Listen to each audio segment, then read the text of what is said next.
Alors, bonjour à toutes et à tous. Aujourd'hui, je voudrais vous parler d'une préoccupation. C'est qu'il semble bien que certains voudraient nous dire où habiter et même comment.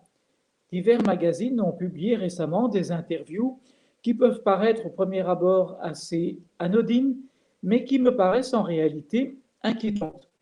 Peu d'entre vous ont sans doute déjà entendu parler de la personne interviewée. Il s'agit de M. Eric Wiers.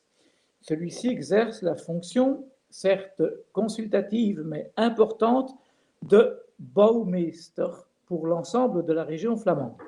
Le rôle du bouwmeester est de donner des avis au sujet de l'ensemble de l'architecture régionale flamande et donc de l'aménagement du territoire. Ce bouwmeester a été choisi en fonction de compétences qui paraissent vraiment indiscutables. Il est bien sûr architecte et il enseigne l'architecture à la fois à Anvers et à Delft, aux Pays-Bas.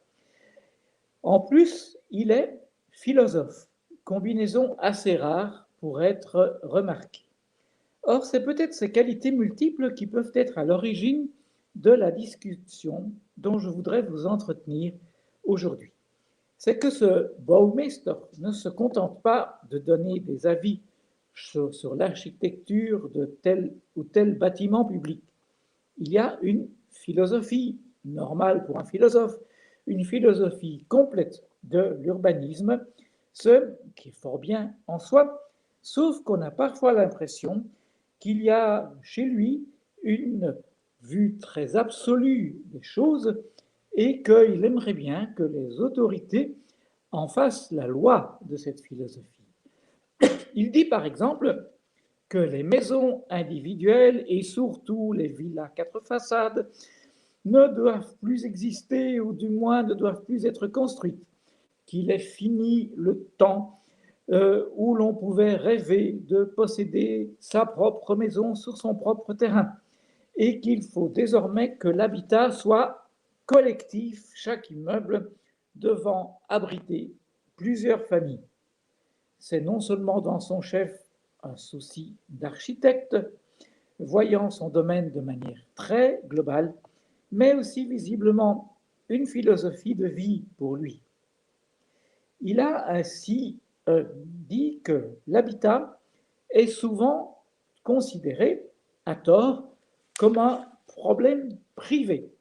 Ah bon, c'est un avis évidemment qui est parfaitement respectable, mais il devrait admettre que ce n'est pas celui de tout le monde, que beaucoup d'entre nous n'ont vraiment pas envie de devoir discuter avec qui que ce soit de leur choix en matière d'habitat personnel ou familial, ni d'ailleurs de tout leur choix de vie. Beaucoup d'entre nous considèrent que leur maison, c'est précisément l'endroit où ils sont maîtres chez soi et que précisément, mais oui, c'est une affaire privée. Notre philosophe architecte fait un petit peu penser, il ne va pas aimer ça, à cet épisode de la fin du dictateur roumain Nicolae Ceausescu. Étonnamment devenu écologiste avant l'heure, ce tyran avait en effet décidé, peu avant sa chute et son exécution, de mettre fin à l'existence de nombreux villages et de pousser leurs habitants à quitter à leurs fermes et leurs maisons pour aller dans des immeubles, des immeubles collectifs, ce qui plairait sans doute au Baumeister, dans les villes. D'où, en Occident, à l'époque, certains s'en souviendront, une opération de sauvetage des villages roumains. Il ne faudrait quand même pas que l'on doive un jour parler du sauvetage des villages flamands, parce que les intentions d'un Baumeister arriveraient à un résultat analogue, même si j'en suis persuadé, c'est pour des motifs différents. C'est sans doute ce qui arrive lorsqu'une personne est tellement convaincue par sa philosophie personnelle qu'elle entend en faire la source de normes imposées à tous. Et oui, on le dit souvent, l'enfer est pavé de bonnes intentions. Les pires, ce sont sans doute les bonnes intentions des personnes investis d'un certain pouvoir. Il ne faudrait pas croire que ces dérives sont propres à la région flamande. Et non, il n'y a pas si longtemps qu'on entendait en Wallonie le ministre écolo Henri proclamer lui aussi qu'il ne fallait plus de villa 4 façades, et le bourgmestre flamand, visiblement, ne fait donc que le rejoindre. Il faut voir aussi les exigences de la Convention citoyenne en France. Vous savez, ces 150 personnes qu'on a prétendu tirer au sort, qu'on a vite encadrées par quelques spécialistes bien écologistes et qui ont abouti à une série de conclusions qui est pour le moins inquiétante. En France, donc, la Convention citoyenne veut réglementer, parmi des centaines d'autres choses, la température intérieure des logements. C'est évidemment beaucoup plus facile quand on oblige les gens à vivre dans des immeubles collectifs.